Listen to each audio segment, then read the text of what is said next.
Secret invasion देखने के बाद हम सभी को पता चला कि रोडी काफी समय से एक स्क्रल था और वह स्क्रल रोडी का फेस लेके एवेंजर्स के बीच में काफी समय से रह रहा था। लेकिन अब बात आती है कि रोडी कितने समय से स्क्रल था और रोडी को कब और कैसे एक स्क्रल से एक्सचेंज किया गया था।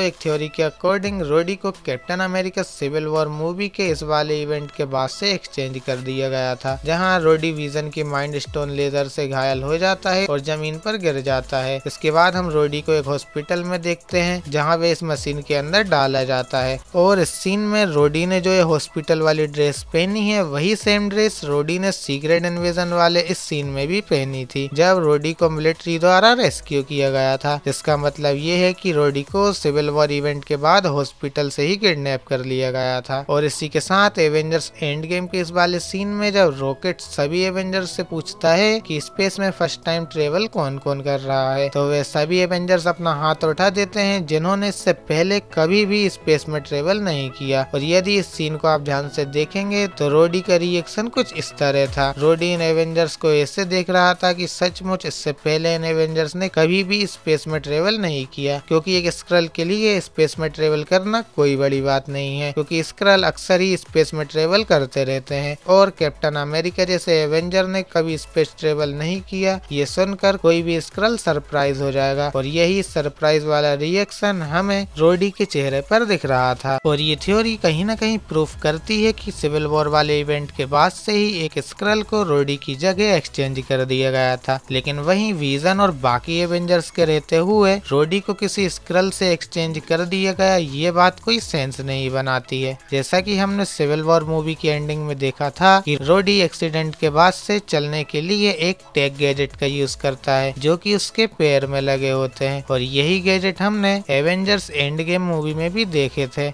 और इस गैजेट का यूज तभी किया जाता है यदि किसी के पैर में कोई इंजरी हुई हो, और इंजरी केवल रोडी के पैर में हुई थी। यदि एंड गेम मूवी में रोडी की जगह कोई स्क्रल होता तो वे चलने के लिए इन गैजेट का यूज नहीं करता। अब आप में से कई व्यूअर्स बोलेंगे कि ऐसा भी तो हो सकता है कि एवेंजर्स को शक ना हो, इसीलिए रोडी का फेस लेने वाले स्क्रल ने जानबूझकर ये गैजेट पहने रखे थे। हाँ फ्रेंड्स, ये भी हो सकता है। लेकिन आपको ये तो पता ही होगा कि स्क्रल का ब्लड पर्पल कलर का होता है, जैसे कि हमने सीक्रेट इन्वेजन में देखा था। और वहीं एवेंजर्स एंड गेम के इस वाले सीन में हम क्लियरली रोडी का ब्लड रेड कलर का देख सकते हैं। और इसी सीन में रोडी अपने लेग पैरालाइज के कारण हिल भी नहीं पा रहा था। और साथ ही स्क्रल ने अर्थ पर इन्वेजन थेनोस के स्नैप के बाद किया था ताकि वे किसी भी हाई पोजीशन पर्सन का फेस ले सकें और अर्थ पर इजीली इन्वेजन कर सकें। और उन्हें रोकने के लिए उस समय अर्थ पर कोई नहीं था, क्योंकि निक फ्यूरी वेपराइज हो गए थे और बाकी बचे सभी एवेंजर्स वेपराइज हुए लोगों को वापस लाने में लगे थे।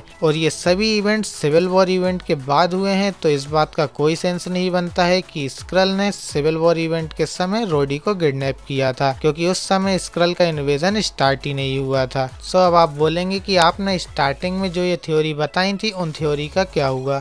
जो मैंने स्टार्टिंग में थ्योरी बताई थी वे फैंस के अकॉर्डिंग बनाई गई हैं और मेरे हिसाब से ये थ्योरी बिल्कुल ही गलत है। सवाल अब भी यही आता है कि सिविल वॉर इवेंट के दौरान रोडी को स्क्रल से एक्सचेंज नहीं किया गया था, तो रोडी स्क्रल से कब और कैसे एक्सचेंज हो गया। मेरे अकॉर्डिंग रोडी को एंड गेम वाले इवेंट के बाद एक स्क्रल से एक्सचेंज कर दिया गया था, क्योंकि हमने रोडी को एवेंजर्स एंड गेम के बाद falcon and the Winter Soldier series में देखा था, जहां रोडी बिना किसी गैजेट की हेल्प के इजीली चल पा रहा था। और Falcon and the Winter Soldier series की स्टोरी एंड गेम के कुछ समय बाद की है और इतने जल्दी रोडी का पैरालाइज ठीक होना नामुमकिन है। और यदि मान भी लिया जाए कि रोडी किसी तरह अपने पैरालाइज से रिकवर कर गया था, तो वे सीक्रेट इन्वेजन के इस वाले सीन में वापस कैसे पैरालाइज हो गया। हम क्लियरली देख सकते हैं कि रोडी अपने पैरों पर चल भी नहीं पा रहा था, जिसका मतलब ये है कि falcon and the Winter Soldier series में हमें जो रोडी दिखाया गया था वह रोडी नहीं बल्कि एक स्क्रल था।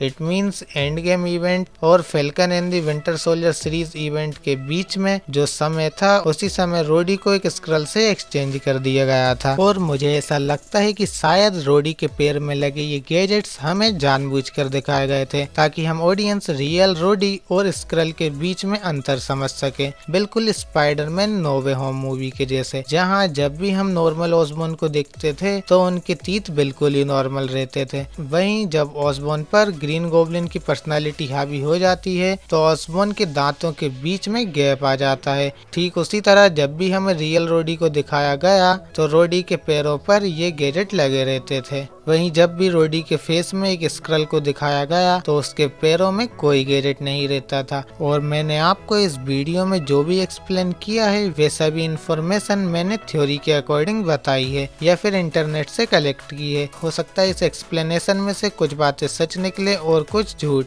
सो रोडी कब किडनैप हुआ इसकी रियलिटी जानने के लिए हमें वॉर मशीन मूवी आने का इंतजार करना पड़ेगा। और हाँ, यदि आपको मेरा ये वीडियो पसंद आया है तो रिक्वेस्ट है आप मेरे बाकी वीडियोस भी जरूर देखें। Thanks for watching.